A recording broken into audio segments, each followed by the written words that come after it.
Hello and welcome back to episode 70 of Aravaipa Trail Talk Live. We have a special guest this week in the studio, TJ Gardner. Hi, everybody. What is up? And we are excited to be back after a 1-week hiatus. We are missing Matt today. We decided to bring in a special guest because of a big race that happened this last weekend, a race that is near and dear to my heart.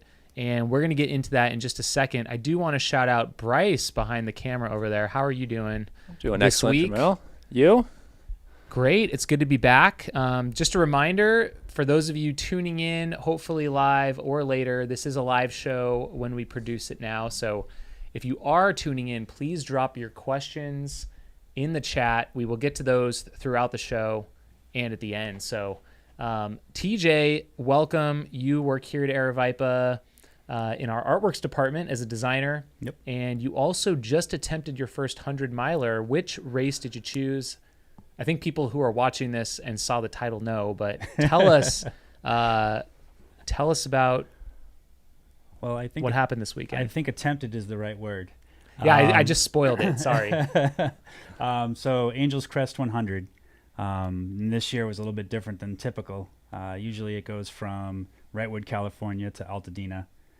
This year, because of the fires and floods, they were only able to go 51 miles out and come back. So and 51 back, huh? 51 back. And so the climbs that are known, Baden Powell and different climbs like that on the way out, we had to do the reverse on the way back, or other people had to do the reverse on the way back. I fortunately and unfortunately, only made it to mile 60. But it still turned out to be one of the best days I've ever had on the trails in my life. So nice. There's always something to be found, even in races that don't go exactly as planned. That's awesome. Yeah. We're going to get more into Angelus Crest real quick, but we do want to talk some general Aravaipa news first. We typically get into that, and then we get into the kind of the meat of the portion of our episode.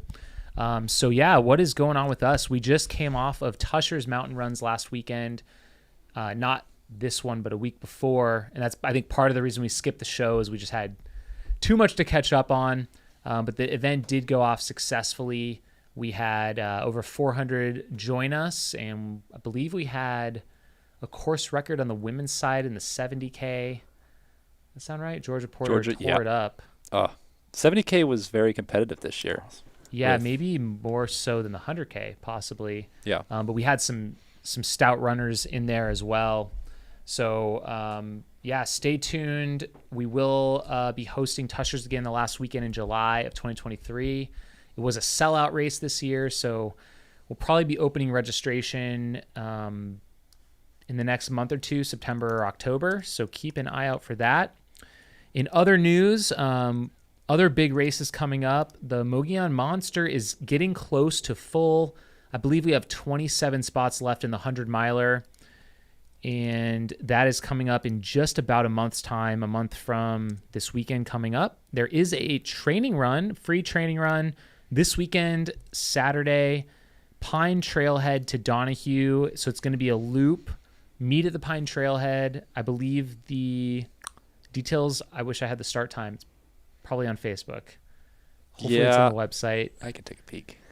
Bryce will update us. We do have an upcoming night run. Vertigo is August 20th, and then we're heading back to Nardini Manor for the Hotfoot Hamster September 3rd, which, funny enough, man, I'm getting old, but 17-year anniversary of me running my first ultra 17 at that venue, at that event. It was Labor Day weekend 2005 with my brothers. It's a good time. Amazing. How far did you go? I believe I did 54 miles. And the funny thing I just learned, Brian Karasek, who works here part-time at Aravaipa, he was there. He also ran that race. I just realized this a couple weeks ago. Didn't know that he was there. I think he didn't know I was out there. He said he went, ran 20 miles, had enough, called it a night. That was it. So if you have never run an ultramarathon before, this is my quick plug. I think fixed time events are a perfect introduction, especially if you're intimidated by running longer. You don't really know what's going to happen beyond like that marathon distance. My brothers hadn't even run, I think, a half marathon before. They just showed up and, just did whatever. They were just eating, drinking, walking laps, running laps. It's a good time. So You guys were pretty young when you did that, right? I mean, I was 20. You were 20? Okay. And then they were, I think, 17 and 15. Wow. So we got it started pretty early. No kidding. Me and Nick are still at it. Nathan doesn't run as much anymore, but yeah. And Nick's done a couple things. Yeah, I've done a couple Recently. things. I feel pretty fortunate to have this longevity in the sport, still able to do it. Finished Hard Rock a couple weeks ago, so I feel pretty good. So overall, it's great. What else is going on in the broader landscape? We had, of course, Angeles Crest this last weekend. We had the next stop in the Golden Trail World Series, the Stranda Fjord trail race in Norway. Did you catch that one, Bryce? A little bit. I actually, let me see. I think I could pull up here a snippet from the leader on the climb I saw. They uploaded it to Did they Twitter. have a live stream? No, I think they just put some stuff on social. I think this is actually from Twitter. But yeah, which race is it in the series? Do you know which number it is? Is it 3? It should be. Is it 3? I think it's the third. Here we go. I'm gonna put this up on the screen here. Oh, I saw some pictures of this one. Yeah. From the description, it sounded pretty epic. Yeah. Oh, look at that loose rock. See, now I'm not concerned about our Sky Peaks course after seeing this.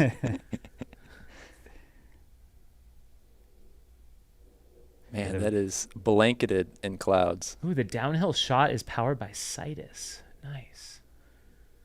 They got a sponsor for their downhill trail running shots. Oh, that's pretty cool.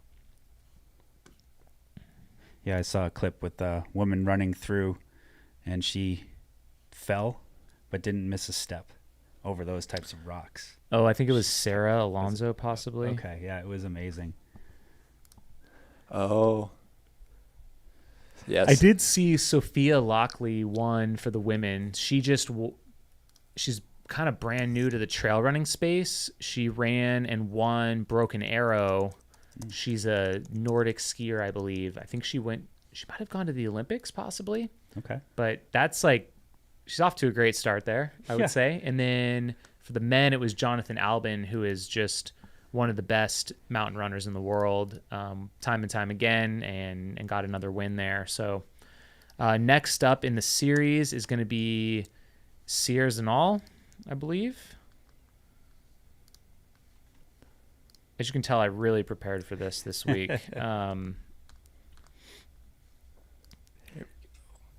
If I hadn't just started the sport in 2018, I might know a little bit more myself. So We had So, Zagama, yeah, it is. Marathon Mont Blanc.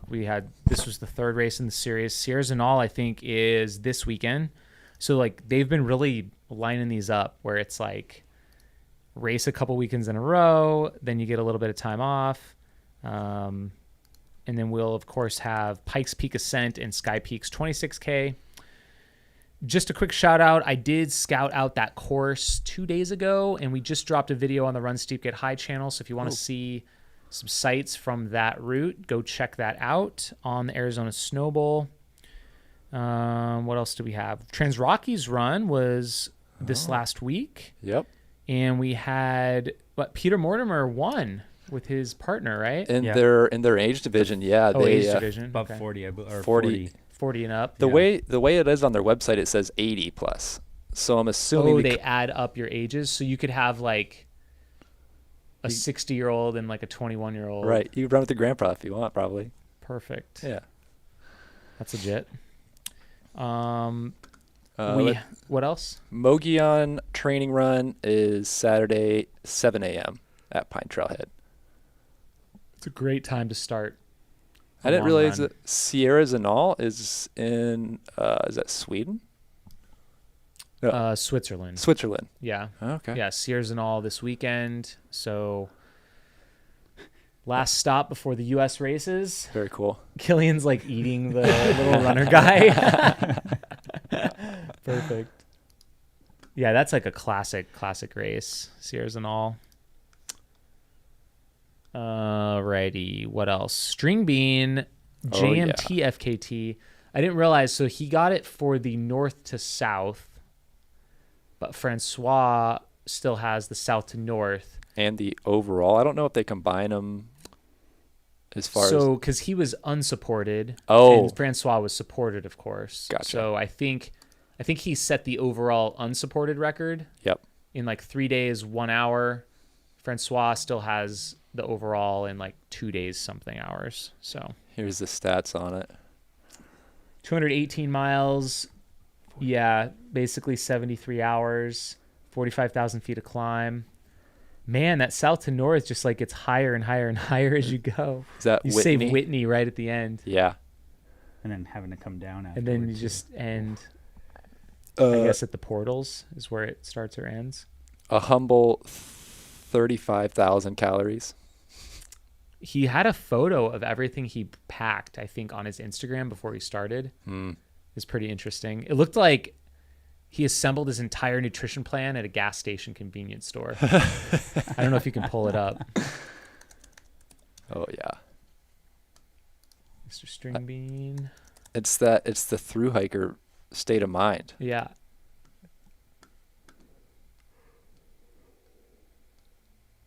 It might have just been... Like in a story. It might have just been in a story. I forget if I...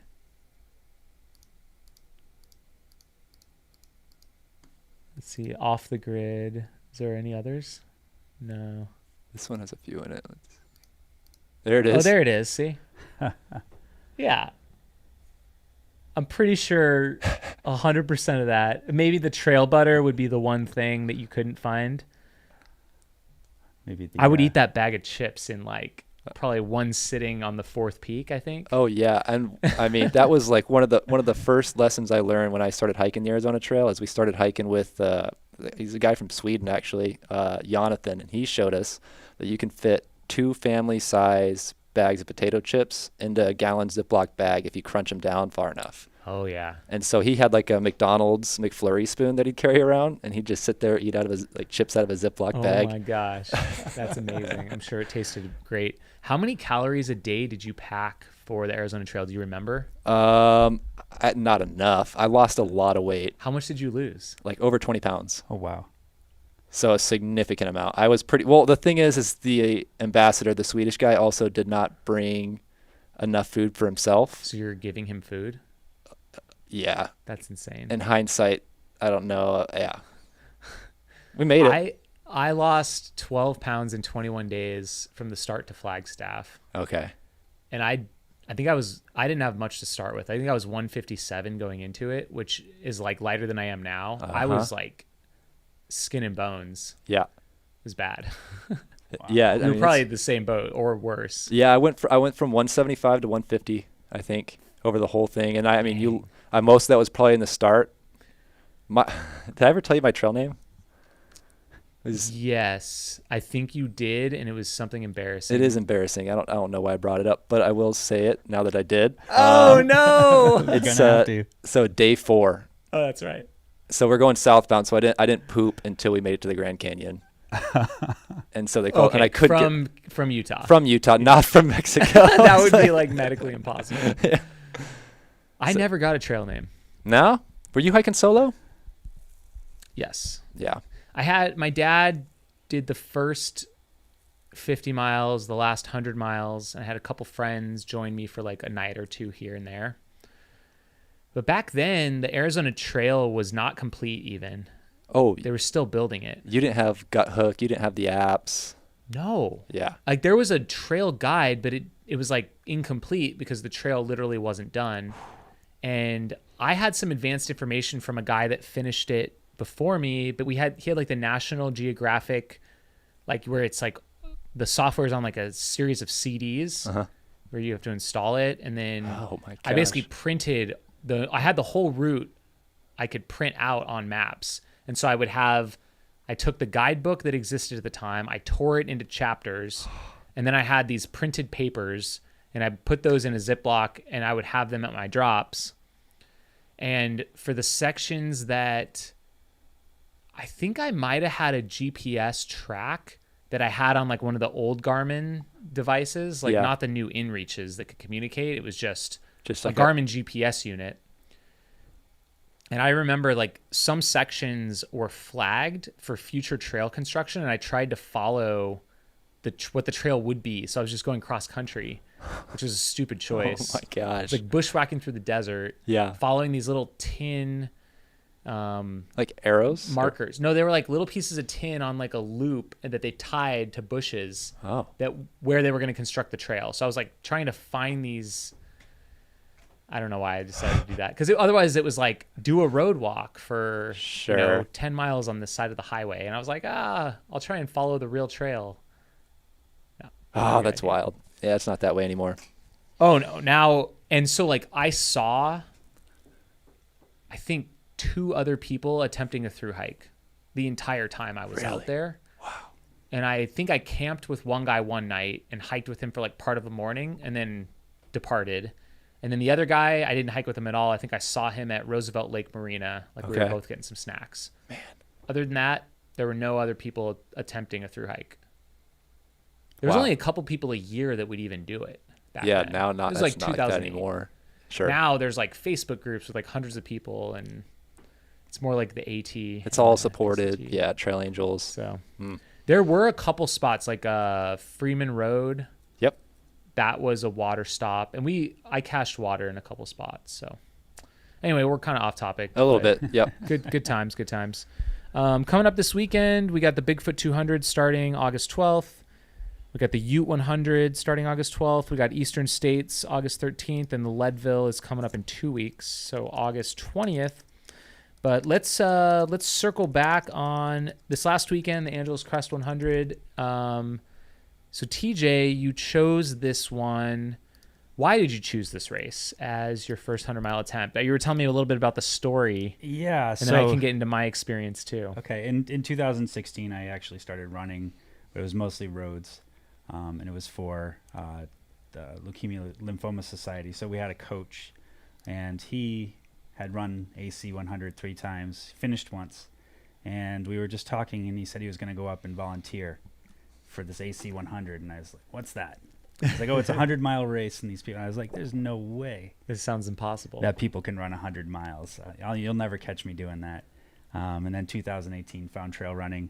And this year I decided I wanted to run my first 100. And originally it was going to be Stagecoach. But I have to go to school. I'm getting into school, so I'm leaving Arizona for 6 weeks, and it's right when Stagecoach is. So I had a little chat with Ken Hamada, because I had volunteered at AC back in 2019. And because they haven't run it in 2.5 years because of COVID and because of the fires. So 2 years of cancellation. 2 years of cancellation. So they have like a lot of people dropping out. They had a lot of people dropping out. Even when we were there, they still had 260 people on the roster, and only 181 of us actually got to the start line. Wow. So there was room. I know that they expanded it in 2019. There was a lot more runners than typical. I think that's when they actually went over 200 for the first time. Okay. So he said, if you want in, let's do it. So nice. I was like, okay. And because Angeles Crest, I had lived in Pasadena for many years. I had looked at those mountains for so long before I was a runner.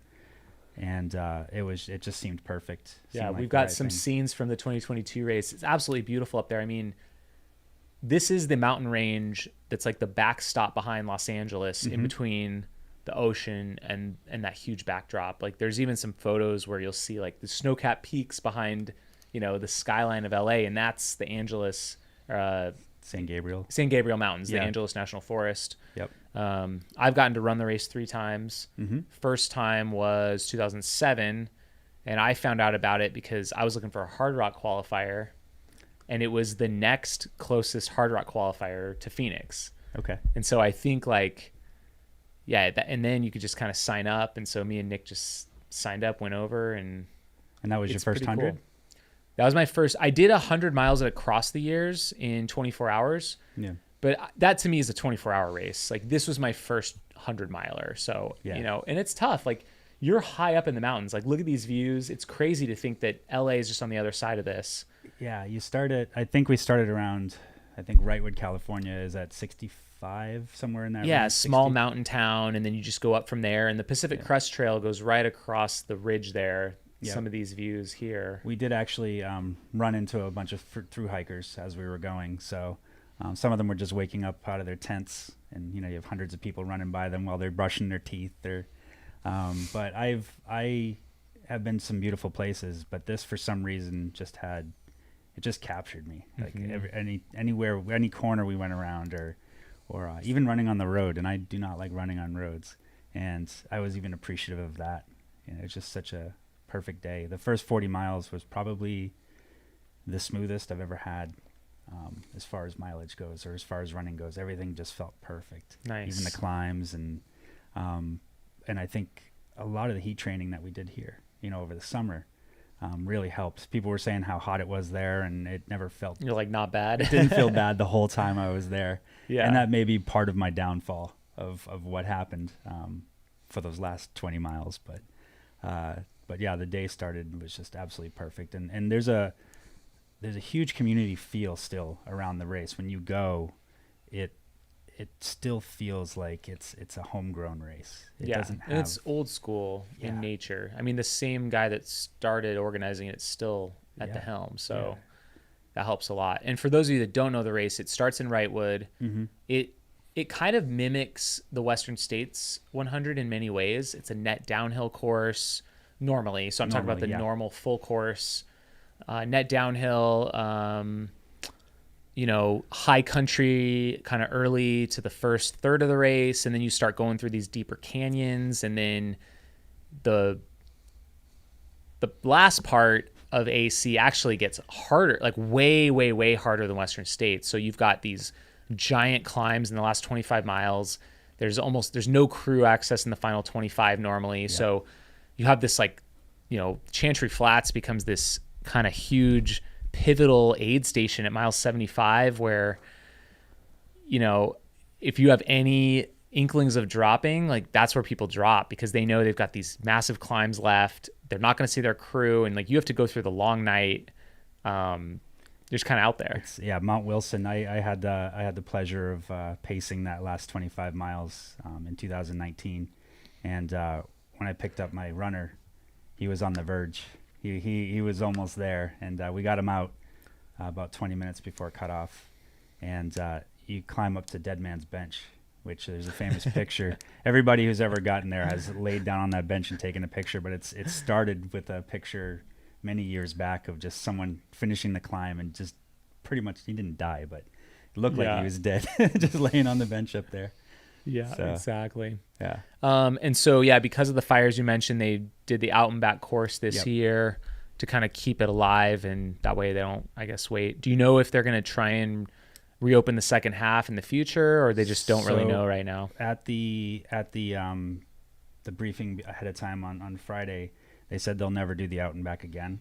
Oh, okay. Just the logistics were, terrifying for them. It just didn't. It was just really hard. It was harder logistics, really. It was harder logistically to do Why? it. The out and back. They didn't explain it. They don't know why. Yeah, and they said so they will never do that again.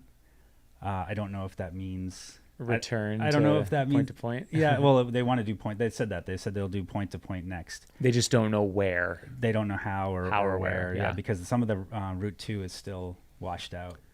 So you can't even drive it. No, you can't go all the way. The fires took care of all the trees, and then they weren't holding back the water, and the water just came and washed the highway. So the Highway 2 kind of, it spans the whole mountain range, and that was kind of the cool part about the race is basically you just crisscross Highway 2 like all day long. Yeah. And it made it logistically pretty nice for crews because they would just kind of drive to the next little trailhead, crew you, and then they continue down. But yeah, the luck they've had over the last 15 years has been terrible with this race, with the fires and all the damage, and it's like really changed the race. Like it'll probably never be the same.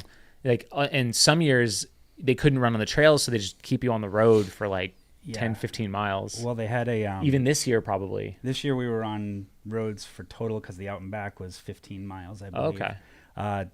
But that one section where Eagles Roost in between it's ice slip saddle. ice slip saddle and Cloudburst.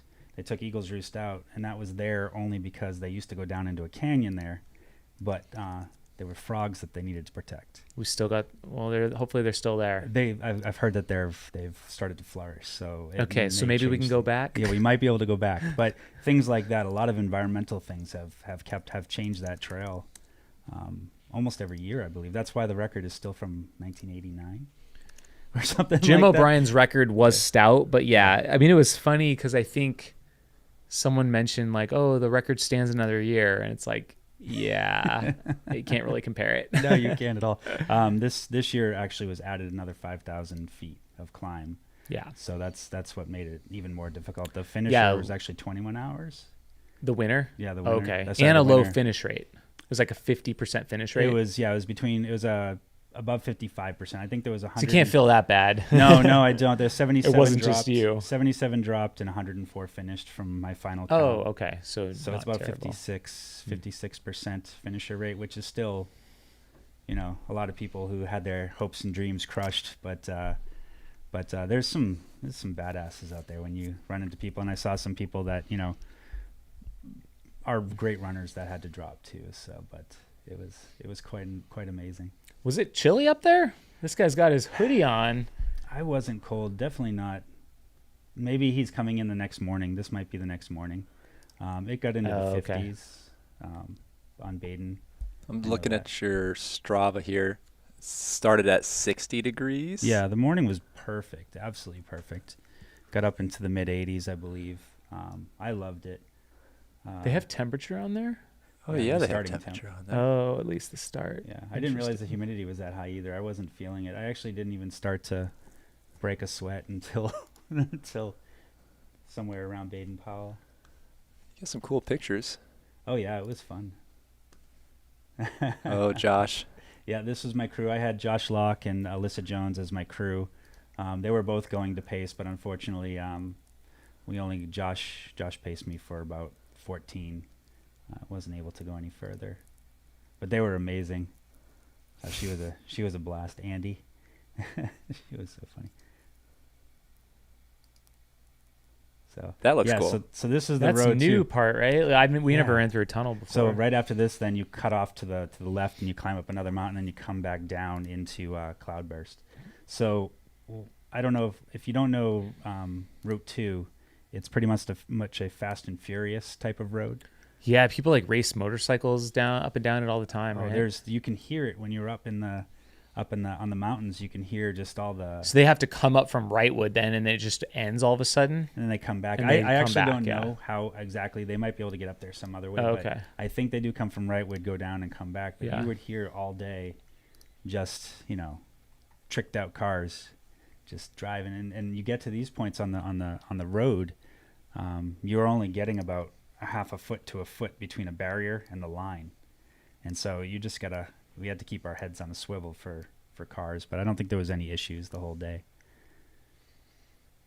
But yeah, the tunnels were kind of cool. We got to go through those 2 tunnels. So what ended up happening, and this is kind of my mindset now on a DNF. This is probably, like I said before, the best day I've ever had running. Even though I did DNF, I made a few mistakes which I couldn't recover from. We recovered from the problems that I made, but it had too much of a compound effect on what was happening with me that I couldn't get that, and we ran out of time. I would have been chasing cutoffs for a while, and I don't know. It just was time to. My body physically was fine. I couldn't get the rest of it to come around. But even those 20 miles of trying to problem solve. And the help and the people that were there just made it all incredible, and I'll definitely someday be back. Yeah, man, it makes me nostalgia for sure seeing all this. Like I Yeah. want to go. Yeah. If they go back to a point-to-point course, I gotta throw in for AC maybe next year. Yeah, I don't think you'll. I think they'll always just do point to point from now on. And Yeah. I know Dominic Grossman's getting involved now. Gary Hilliard's still doing it. Ken's still doing it. But there's definitely going to be at some point there'll have to be a passing of the guard. So it'll be interesting to see how it progresses from this point out. Right on. But I would suggest It's one of the 4 oldest hundreds in the country, and it's an absolute classic race. And yeah, I would love to see it. It doesn't get back to its former glory. And it doesn't get the press or the notoriety that you would think a race of this caliber would get. So that was actually a lot of when talk. I got into the sport, it was like definitely like a kind of a classic must-do race, but it still very much is like that SoCal vibe, you know, the LA vibe, compared to like Western States. Yeah, they just went in a different direction. Western States very much went in that, kind of global scene, and this one is just this great. It's a great gem of a race. Yeah, you just feel good. There was no countdown really there's no gun, there's no anything. They just like, okay, go. And so then you just run out. It's pretty wild.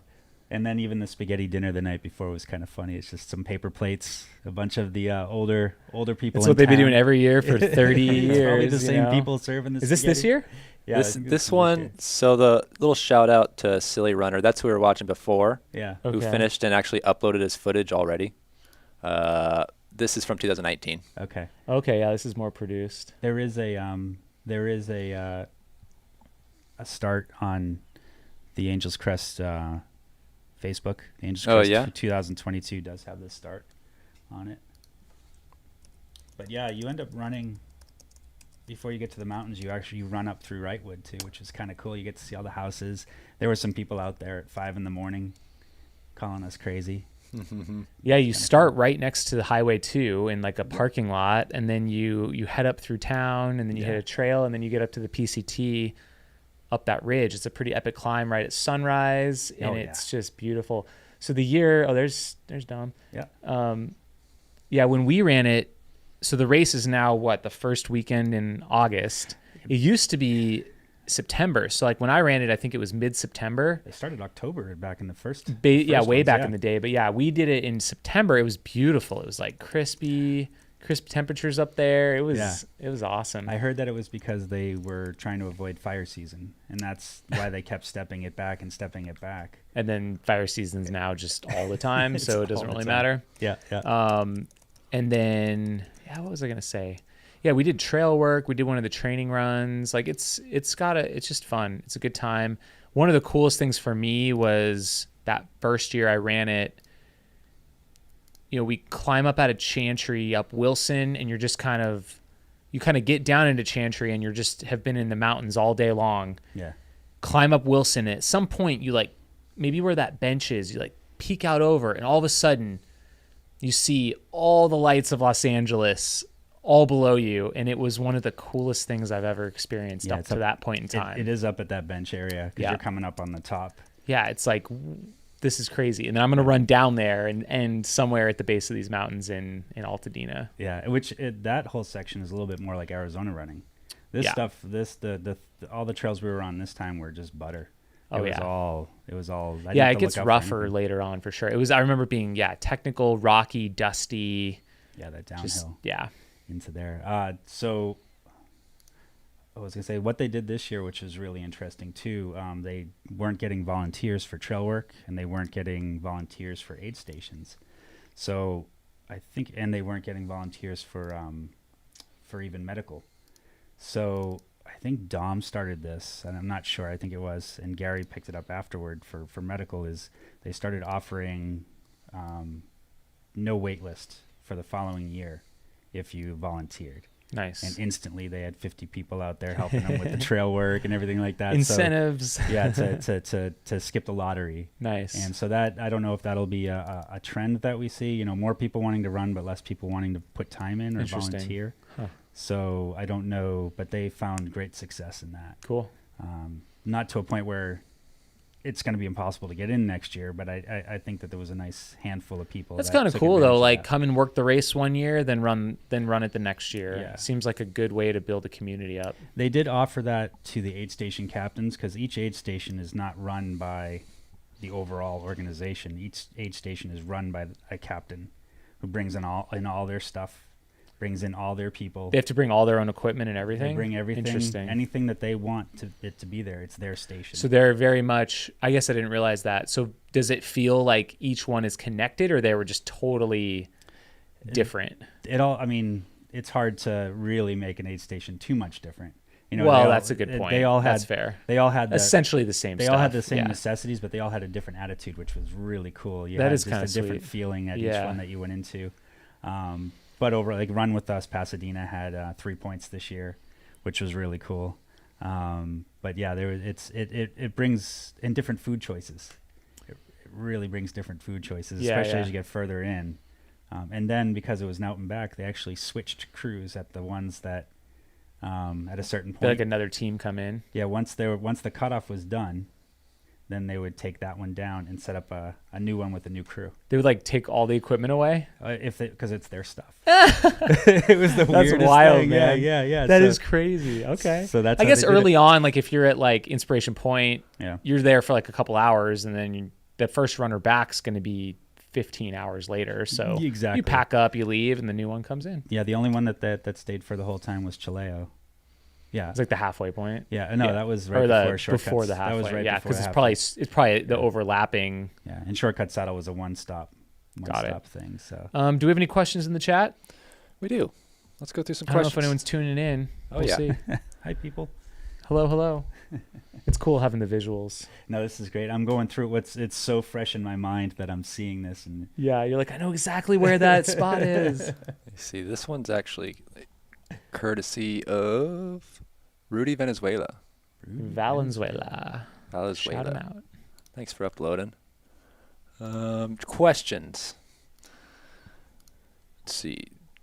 Jamil, are you at the point where some of your ultra running awards are old enough to drink, vote, drive, etc.? I think this was asked My earlier award. My when we were awards. talking about hot foot.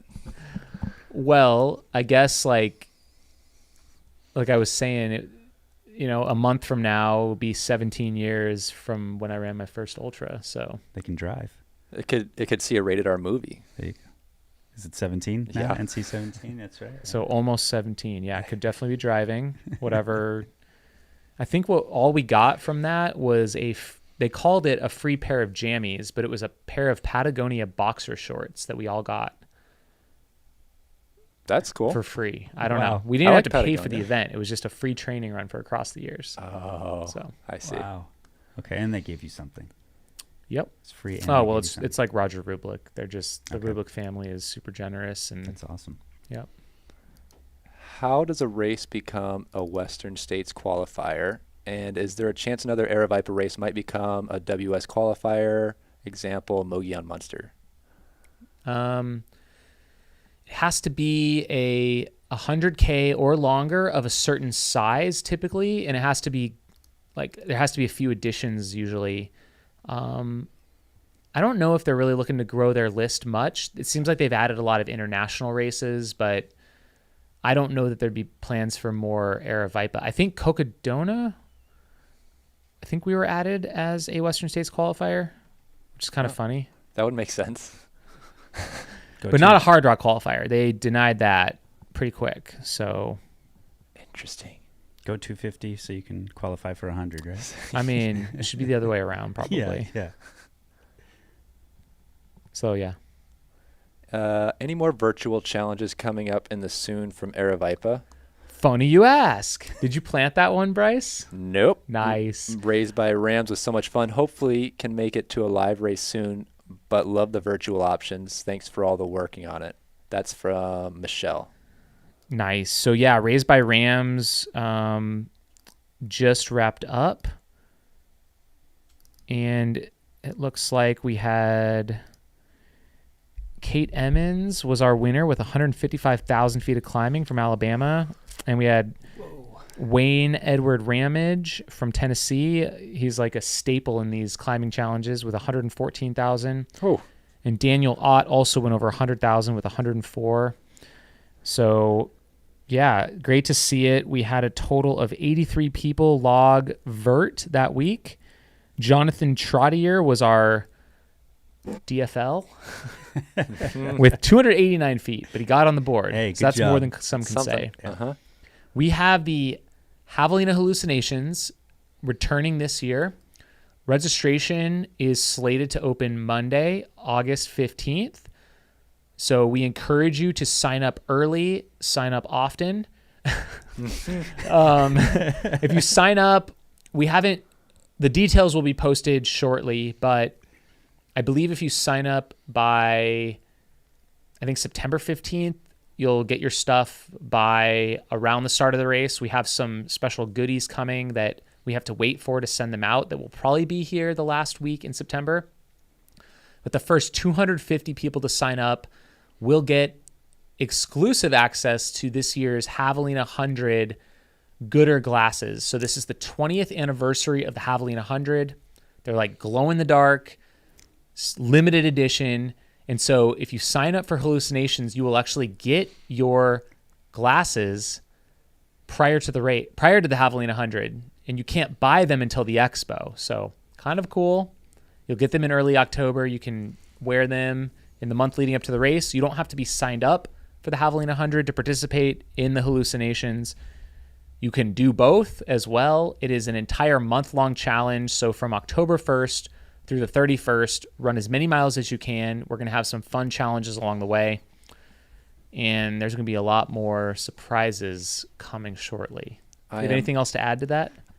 Bryce and I are kind of tag teaming to put this thing on this year. I'm very excited about the glasses. They are awesome. The glow in the dark, especially at the event, is going to be so cool. But yeah, I mean, I think it's going to be a lot of fun. I think it's a different way to do it, especially if you're not local to Phoenix. Travel's not an easy option for you. It's a fun way to kind of connect with the running community.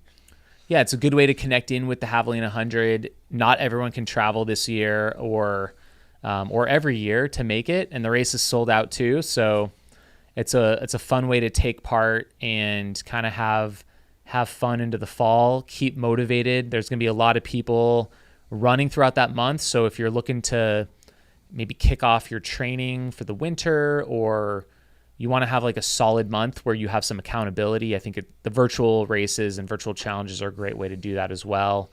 We're going to have some awards from Aravaipa Artworks as well. So that's my plug on that. Great question. What was interesting that I found out is when everybody found out that I was from Arizona, everybody was saying they were coming to do the Javelina. So that's huge California huge, contingency. Yeah, I would say probably 15 people I talked to. Oh yeah, we'll be out there for Javelina. That's awesome. So it was great. Cool. What are you most excited about the Sky Peaks series? Flagstaff Sky Peaks? Yep. I mean, I'm most excited to see the level of competition coming to Flagstaff. It's insane. Go peruse the ultra sign up list and like compare that to the Golden Trail series standings. It's pretty cool. We've got some of the best mountain runners in the world coming to Flagstaff to compete head to head, and it's the finale. So, yep. Kind of last chance for people to jockey for position and try and make that. They have the finals whole thing happening in Madeira, I believe. So that's a 27K. It's between 25 and 26K. Okay. The course is almost finalized. That's part of the reason I was just out there, is kind of dialing in the route. We're just going straight up and down the ski slopes. Oh, I've so done those. It is going to be steep. Yep. And it just rained when I went, so the conditions were pretty good, but it can get really loose and dry and like that. Cinders get kind of slippery, you're just like running on marbles. So it's fun, and anyone can sign up, anyone can participate. You can line up with the best in the world. This is a great opportunity to come out. And if you don't want to race that event, you can run on Saturday.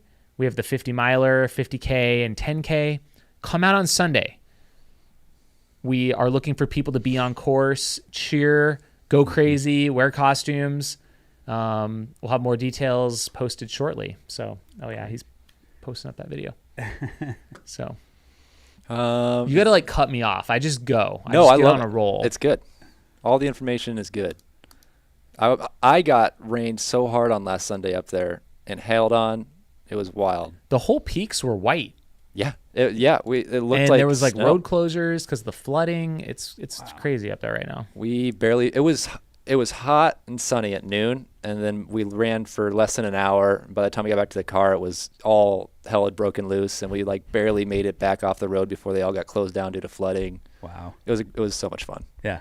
Those are the most fun days. Yeah, agreed. Let's see. A couple more questions. Is Jackass sold out?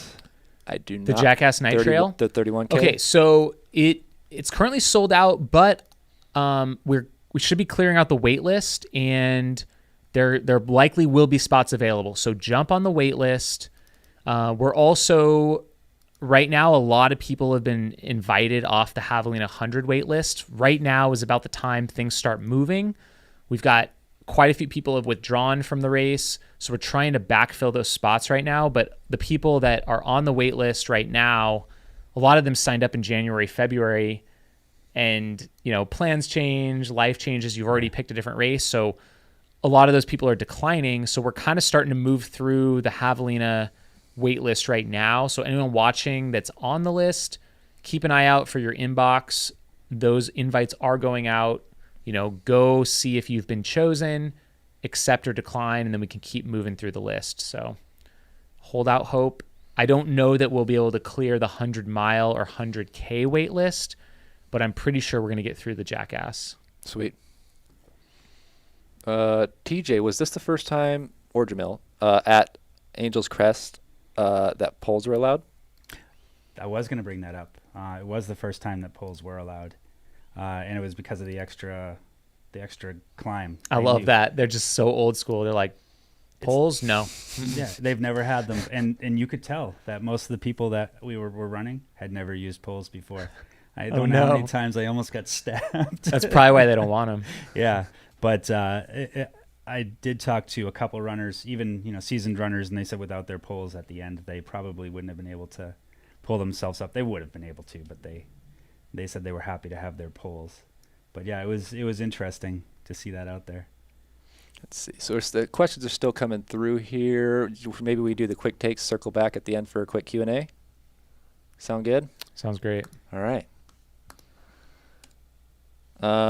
So just to introduce this segment a little bit, if you haven't joined us for one already, these are weird, quirky things that happen in sports throughout the week.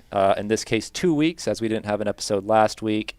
So we have maybe a little bit more than normal, but we'll run through them. Let's see where to start. I like this one. So have either of you seen this before? Nope. This is a fitness exoskeleton. That looks like how I'm going to finish Barkley right there. So it's real. You can buy, I think they're like $1,400. That seems cheap. I could be wrong. Does it run for you? Here it is. So May of next year, $1,458. Oh, it's a Kickstarter. It's a Kickstarter, yeah. We'll see.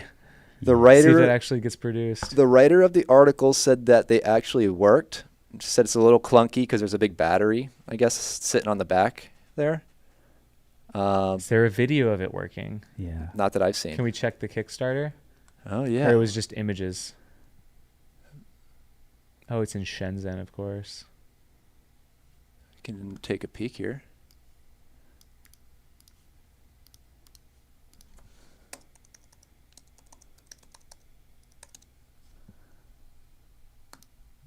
Here it is.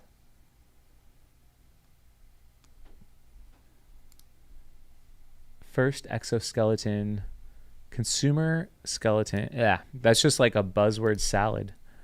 So you click it on. Let's see here.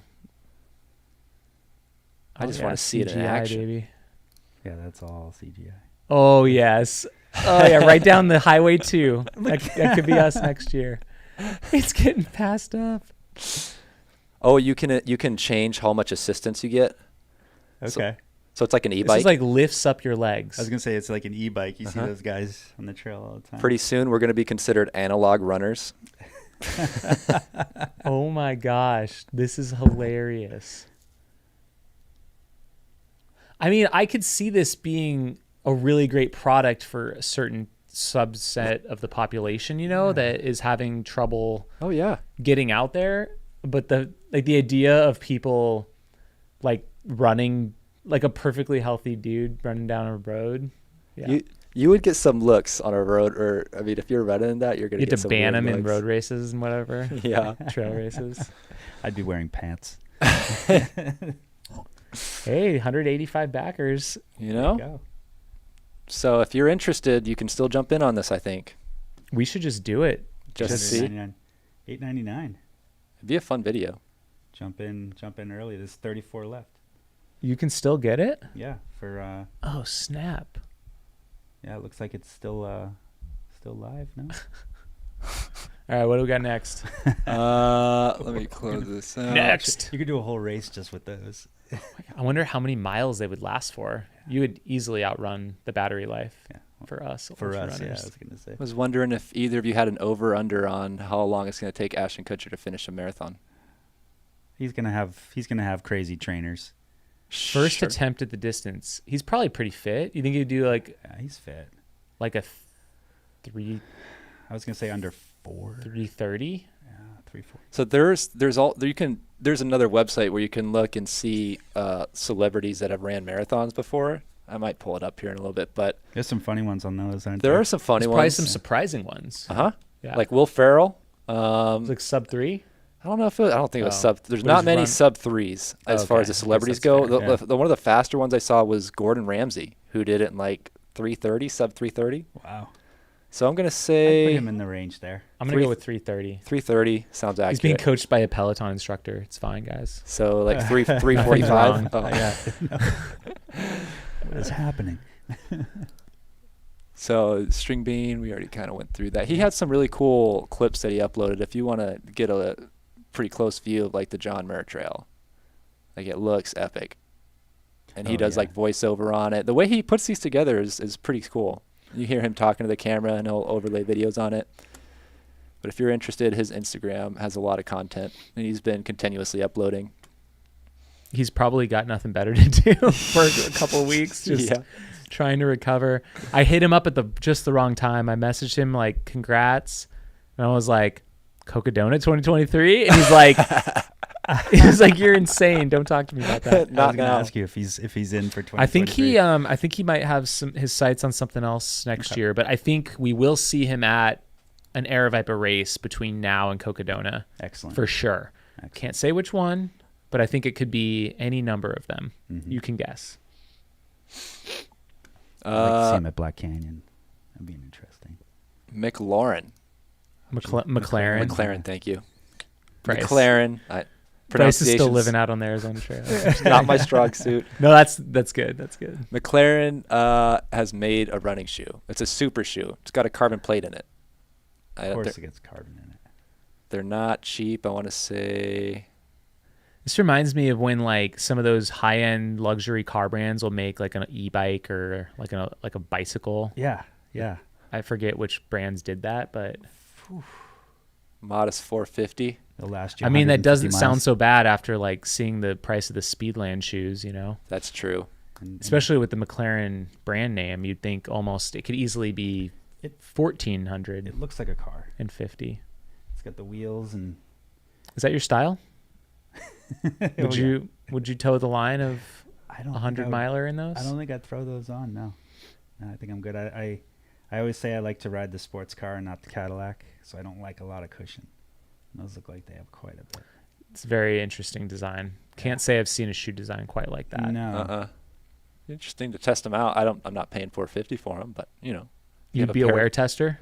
Oh yeah, if they drop a pair in my lap, I'm in. Do it. All right. McLaren, listen up. McLaurin. McLaurin. Yeah. McLaurin And paging. make sure, make sure you don't change the name. Make sure you keep it that way. So there's actually been a few of these in like the last God. 6 months to a year. Terrifying. There's been like a series of otter attacks, specifically on like joggers in neighborhoods. Is this Canada? This one, Or no, Singapore? this one's Singapore. There was one in Yeah. San Diego more recently, like within the last month.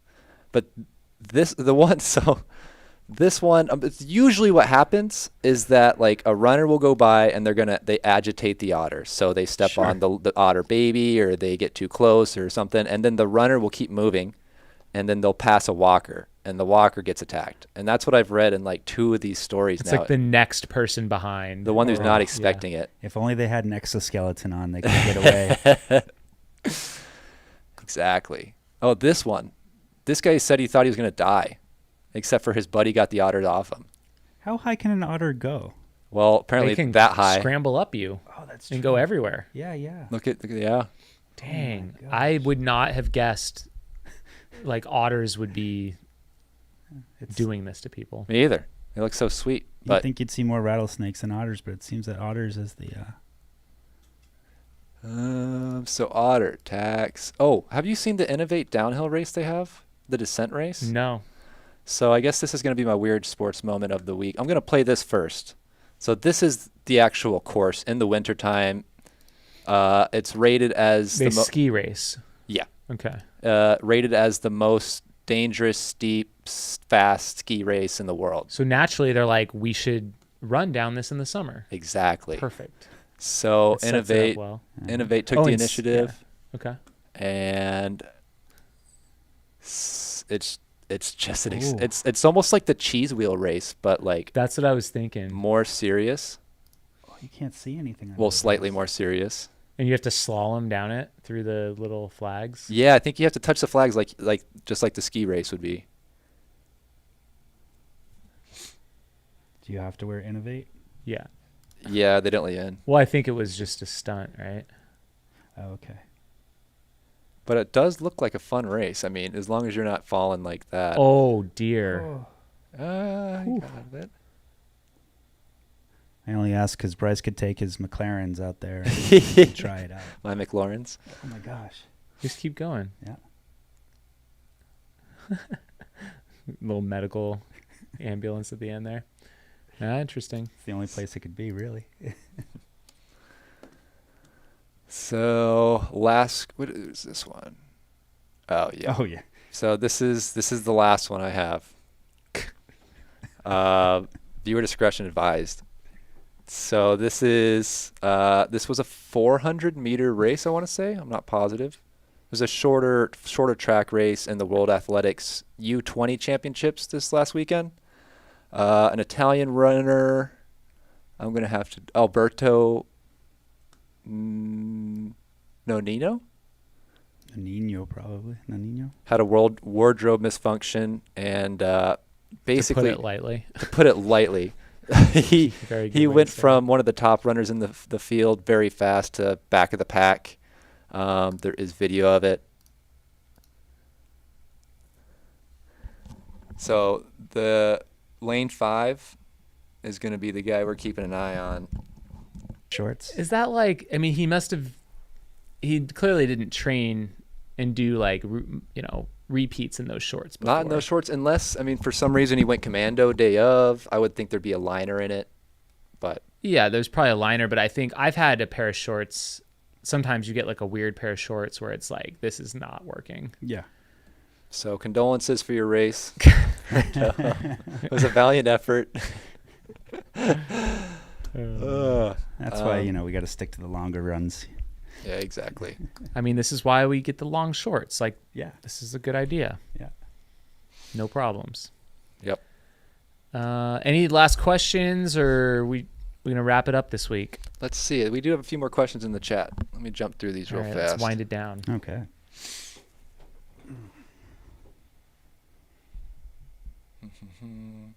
What is your favorite food item from the aid stations at this year's AC 100? Any changes you would make in gear for future attempts at this race? So what's interesting is I've moved all to food that I've made on my own. Oh. So I didn't really use too much of the aid station food. Scratch has a cookbook called Portables, and I took some of the ideas in there and I grew up cooking in different restaurants when I was young, and took some of the ideas I had, and you put them into small little packages of food, and they have a foil that you just fold it all up in. So Like Scratch has their own foil? Yeah, Oh. they have their own foil to wrap your own So stuff. what are these? Are these rice based, I think, if I recall, or are there like different varieties? So I had 3 different types of Okay. foods. I had a sausage polenta cube, So it was a solid cube, and I put some vegan feta cheese in it. Whoa. I'm going to need to hire you for my next race. And then I did some pizza dough, and you roll it out. And so I had 6 different ones for that. I had burger, pickle, and mustard, prosciutto and fig jam, banana, chocolate chip, and brown sugar, and there was a couple others. So and these then are like baked in a little. you roll them up into a roll, and then you slice them up into 8, so they're only about an inch thick, and you can eat them while you're running. You easily unwrap them, eat them, put it in your pocket like a gel, and you don't get the fatigue. Huh. Like after. So it's are all gone. the flavors into the dough then, or No, is it like a filling? It's a filling, Okay. but you do it in a layer. So when you roll it, it Oh. feels like there's more, but you don't have a ton of food in there. You just have the right amount, so you're not putting too much in your stomach, but you're Okay. still getting. So I was able to get proteins, fats, and carbs. And then there was also rice balls. I had 4 different types of rice balls as well. So Interesting. So what was your favorite out of everything you prepared? out of all that, it all depended on what part of the race I was at. Sure. But I love the. I always like the cheeseburger. Pickle and mustard, because you get the salty, Oh my you get everything you need in it, and then the banana. It's like Willy Wonka, one meal in a pill. Yeah, exactly, and the banana chocolate chip Now was I'm getting good too. hints of mustard. Snozberries, Yeah. it tastes like snozberries. Cool. And gear, I tried this race. I also used the naked belt. Yep. I'd used it in a race before, but for a longer distance, it carried the Just food a perfectly. belt, not a vest. I used the vest for the longer sections, and then for the shorter sections, It was a naked vest, though. no, it was Nathan's vest, which I've been using for quite a while. But the belt served as carrying everything but hydration if I had my pack on, and when I didn't have my pack on, I would hold a bottle and carry a bottle, and everything else was in there too. Gotcha. So, and what was the last part of that question? Was that it? Should you do differently gear-wise next time? What would I do differently? No, I had everything dialed in pretty good, I think, this time. So as of right now, it So now felt you good. just got to find another 100 to do. Yeah. Well, I'm working on that. It's still a little bit too close to figure out exactly what I'll be doing, but I'm definitely reevaluating Gotcha. how I'm looking at things right now. Randy wants to know if he registers for hallucinations, how will he know if he gets the gooders? The first 250 to register. So Have we opened registration already? no, registration will open Monday. I mean, I guarantee you, if you're in if you register Monday, you'll be good to go. I'm not sure beyond that. You'll just have to see if there are that many entrants. But as soon as we hit that, we will make it clear on the registration page and the website. We'll say they're sold out. Cool. Or we might be able to finagle a few extra pairs. We'll have to see. We do have some leftovers from last year, so we could always That's true. insert some last year's. But if you want this year's edition, sign up early and sign up often. The glow in the dark. Sign up your whole family. Even if they don't know, sign them up. What are the reroutes looking like for Sky Peaks? Oh, that I talked about? Yeah. Oh, well, so, yeah, I mean, one piece that's a bit unknown will be the forest closure due to the pipeline fire. So the first part of the trail normally goes through there. Well, and if we're talking zoom out 50 Mile, used to ring the whole peaks. And that's definitely out for this year, maybe next year, I don't know. So that one's going to go northbound. I think we just got Forest Service approval. So if the website isn't updated yet, it probably will be very shortly. Awesome. But that one's going to stay more on the west side of the mountains where we start finish, take part of the Arizona Trail, and do some stuff up there north of the peaks. We just can't hit. Waterline is out, Inner Basin's out, Schultz area is out. It's all closed through the end of October at minimum. Gotcha. Right now. That question was from Lindsay McDonald, Aravaipa Racing great. Team member. So yeah, if she's doing the 26K, so we're probably gonna have to start up Snowball Road for a mile. Then we'll turn off onto that Forest Service road, and we can tie back in. Cool. Will Arlen Glick run Rabbit Run this year? Interesting. Uncle Rico. I didn't know he was running it. I didn't either. I'll have to keep an eye out for that. I mean, I wouldn't put it past him. Mm-mm. I feel like he proved himself to be able to hang at Western States, and I think with time and more mountain experience, he's going to nail it. Yep. He's too good not to. Crushed it at Western. Just keep that momentum going. That's cool to see him take on these bigger mountain races outside his comfort zone. Yeah. I love it. Let's see. Do they allow three-legged racers at Jackass? I think that was from the wardrobe malfunction quick take. Really? Three-legged races? Racers. Like the runner we saw. Or maybe that. I That don't could know. be going in a weird direction. But Yeah. like, if I was just to answer the question straight up, sure. Like, I would love to see it. That would be insane. Yeah. If you guys did a three-legged race for the whole Pemberton Trail or the whole 20-mile loop, that'd be unbelievable. Well, You have time. Like, you yeah. have all night. Yeah. And there's goodies at Jackass Junction, so Good luck. yeah. if somebody does that, they can have my gooder glasses, my Javelina gooder glasses. There you go. Mine I will too. take them and give them to Yeah. them. Looks like you guys are wearing the same watch. What is it? I have the Koros Apex Pro. I have the Koros Vertex 2. Mhm. So, yes, Koros probably looks like the same watch band color, but Yeah. yeah, a little bit of different model. Yeah. This is about 2 years old, and I think the Vertex just came out about 6 months ago. I just plugged in my watch 2 days ago. I don't think I charged it since Hard Rock. Like, I ran all of Hard Rock and then whatever bike rides and runs I did since then. Really? Yeah, it was down to like 5%. Yeah, I still haven't charged. I haven't charged mine yet since the race. So Yeah. Oh, we're gonna have to. So Arlen Glick is doing Run Rabbit Run. He just put in a 57-mile weekend, and apparently he did an interview with Wrangler Roundup where he explains why he is not sponsored. We're gonna have to watch that, I think, for the next episode, just because that comes up so frequently. oh yeah, that came up in the interview at. Do you think he's going to like say that he chose that path, or why he thinks he hasn't yet been? I guess we'll have to listen. I think it's the first thing he said. I think it's that it's a choice, but I don't know. Be interested to see. Yeah. All right, we'll have to tune in. All right. Anything else? I think we made it through the questions there. Great. Yeah, I think that's it. Yeah. Thank you guys all for tuning in. It was a fun episode. Thank Yeah, you, TJ. I appreciate Thank you, it. Bryce. It was a real good time, and AC is going to be top of my mind now. I think I'm going to have to go do that one again. You have to. It's time. It's been